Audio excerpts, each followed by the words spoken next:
Anda kembali menyaksikan Mutiara Iman, perihal tema perintah beriman kepada Allah Subhanahu wa Ta'ala.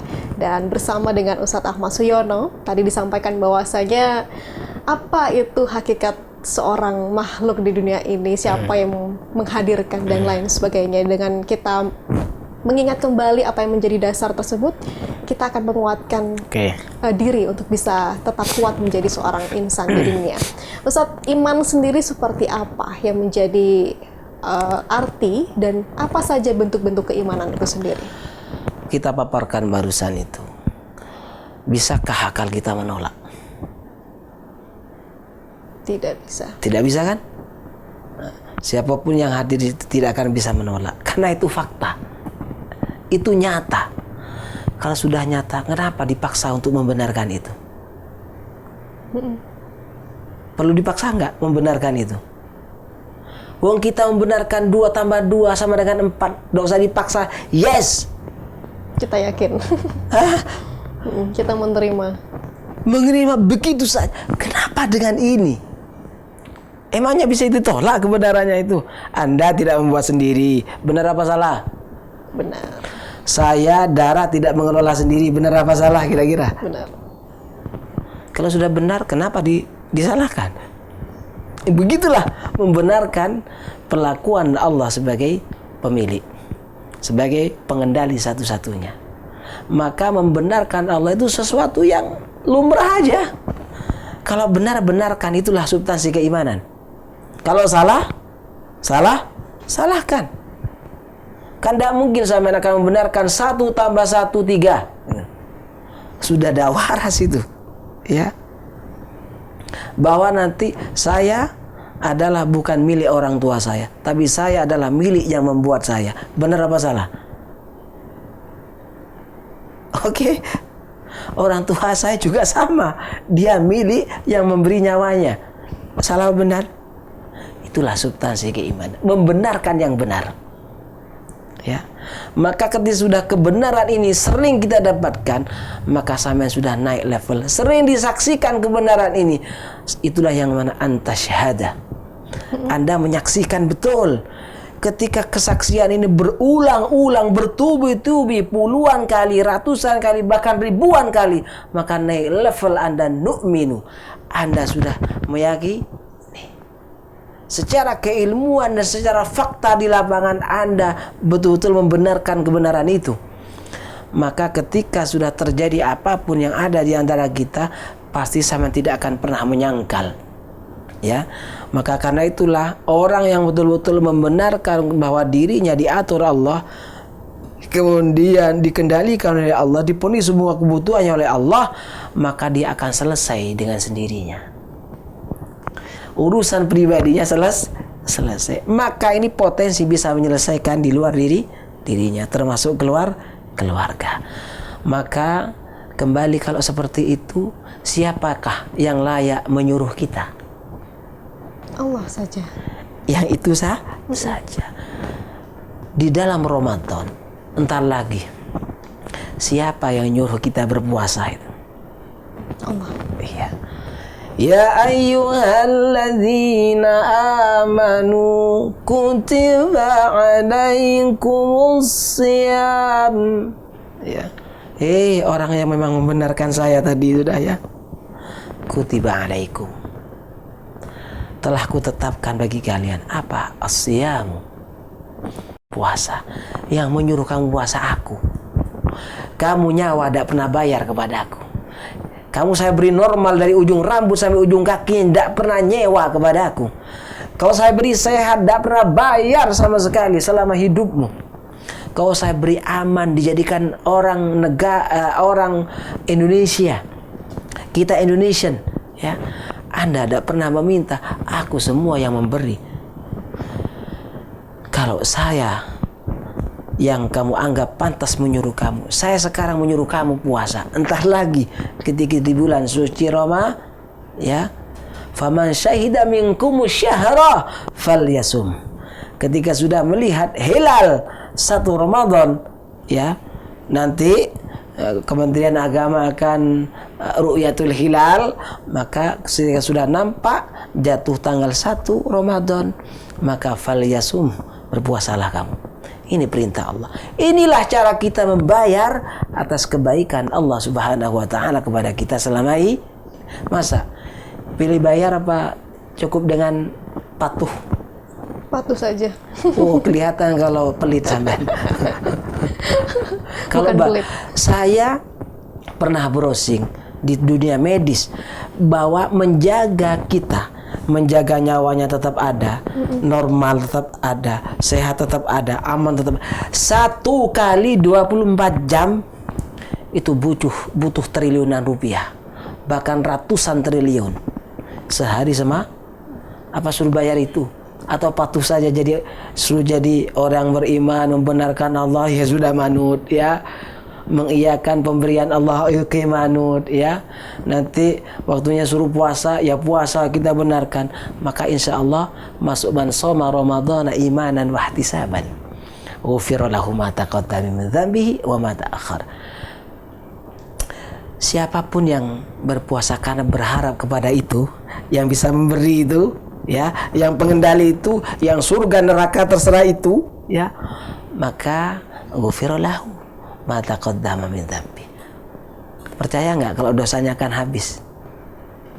Bisa saja. Percaya nggak ini? Percaya. Kok bisa saja?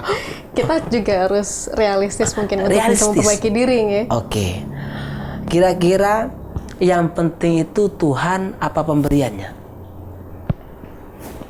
Ini balik nanya ini. Misalnya presenter biasanya tanya. Ini kira-kira, karena ini penting. Yang penting Tuhan sebagai pemberi atau pemberiannya yang penting bagi kita? Tuhannya. Oke. Kalau sudah hubungannya dengan Allah, ya, maka baik-baik saja. Kullu ma yata'allaqu billahi minat ta'at. Apapun yang berhubungan dengan Allah terkait dengan ketaatan, maka itu akan bisa menjadi istimewa. Kenapa? Fa inna ta'atallahi afdalu ta'at. Ya. Fa inna ijabatallahi afdalul ijabat. Maka semua yang apapun yang kita lakukan untuk mentaati Allah, sekecil apapun, qalil huwa kathiru, kecil atau besar, tidak penting itu. Yang terpenting kita mentaati Allah, karena yang layak ditaati Dia. Yang lain nggak layak. Nggak ikut memberi. Ngapain? Ya. Kita bekerja dan dibayar juga tidak mau. Yang bisa membayar pasti yang punya pasti yang membuat. Yang bisa memberi pahala, memberi beban dosa, bisa memasukkan ke surga atau memasukkan ke neraka atau menghindarkan dari neraka itu sendiri, itu pasti yang membuatnya. Maka yang penting yang membuat. Maka untuk menghabisi dosa kita itu sederhana. Tuhan sangat qadirun ala kulli syai. Ya, innani anallah, ya, anal ghafurur rahim. Masih tidak yakinkah bahwa kita akan bisa dihabisi full dosa kita? Bisa, sangat bisa. Karena dosa kita itu tidak ngefek kepada Allah. Tidak penting, yang penting Allahnya. Siap? Oke. Baik, Ustaz. Terkait dengan bagaimana kita mengimani Allah, tentunya kita juga perlu mengimani sifatnya. Salah satunya adalah beliau adalah Sang Maha Adil, begitu. Bagaimana kita bisa memaknai sebuah makna adil itu sendiri? Ketika kita melihat, mungkin kita dituntut bersyukur, itu menjadi kewajiban karena kondisi kita normal sejak lahir. Bagaimana dengan saudara-saudara kita yang dari lahir mungkin dengan kondisi yang kurang, disabilitas seperti itu? Apakah itu sebuah bentuk keadilan atau bagaimana? Atau dari misalkan mereka yang sudah dari awal dari keluarga yang kurang mampu hingga tidak atau bisa tidak keluar, punya tangan, tidak punya mata, ya kan? Apakah keadilan itu memang hakiki dari sananya atau perlu kita ilhami lagi? Kembali ke definisi adil. Ya, al-adl. Inna Allah ya'muru bil adl. Ya. Allah sendiri ketika menyuruh kita berbuat adil, Dia sudah maha adil. Ya. Di mana keadilannya, Ustaz? Kita ini milik Dia atau milik pribadi kita? Milik Allah. Kalau Tuhan sudah sebagai pemilik, terserah pemilik apa terserah yang dimiliki? Terserah pemilik. Oh ya sudah selesai sebenarnya kan? Oke. Maka ketika Allah membuat seseorang tidak komplit keadaannya, itu bukan ketidakadilan, justru itu keadilan Tuhan. Ya. Kenapa? Karena di balik keputusan Tuhan itu rahmatnya luas banget. Disitulah penempatan Tuhan sesuai dengan tempatnya. Tuhan tahu masa depan orang ini. Ketika dia tidak buta, bisa jadi dia membuat malapetaka. Bisa jadi ketika dia tidak bisu, justru dengan lisannya dia celaka dan mencelakakan dirinya sendiri, bahkan mencelakakan orang lain. Dan seterusnya. Maka keputusan Tuhan di balik kondisi waqi'iyah hamba tersebut itu sudah yang terbaik. Yang kedua, ketika dia bersabar dengan kondisi yang seperti itu, yuwaffas sabirin bighairi hisab. Yuwaffas sabirina bighairi hisab. Tuhan akan menyempurnakan kesabaran di balik keputusan, menerima keputusan Tuhan pada dirinya itu tanpa batas. Justru dia akan menjadi, ya Allah, untung hamba Engkau buat buta ya Tuhan, sehingga nanti di akhirat hamba bisa melihat. Betul. Justru sebaliknya, ketika kita bisa melihat, justru tidak digunakan untuk melihat pengaturan Tuhan di sekitarnya, bahkan di dirinya, maka dia nahsyuruhum a'ma. Allah akan membuat dia bangkit dalam keadaan buta. Ya Rabb, lima syartani a'ma wa kuntu basira. Dulu di dunia hamba itu baik-baik saja Tuhan, hamba bisa melihat, bisa mendengar. Sekarang hamba kenapa kok tidak bisa melihat? Atatka ayatuna, telah datang ayat-ayatku kepadamu, ya, tapi kamu fakadzabta, kamu mendustakan itu. Inilah pentingnya, ya. Tinggal milih, lahir di dunia kondisi komplit lalu di akhirat tidak komplit, atau sekarang tidak komplit di akhirat komplit, atau ingin sekarang komplit di akhirat juga komplit, begitu kan? Maka yang ketiga itu pilihannya kan?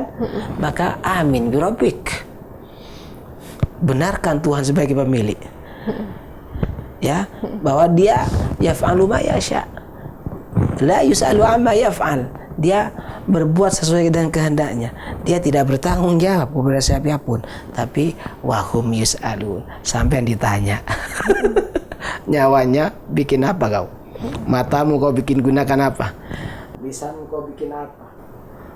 Pendengaranmu kau buat untuk apa saja? Kita bertanggung jawab kepada pemilik itu. Oke, maksudnya ya. Baik, jadi beriman kepada Allah adalah bagaimana kita membenarkan bahwa beliau adalah sebaik-baiknya penentu bagi umat manusia utamanya. Ustadz, masih banyak sekali lagi pertanyaan yang ingin kami diskusikan, namun apa daya durasi membatasi.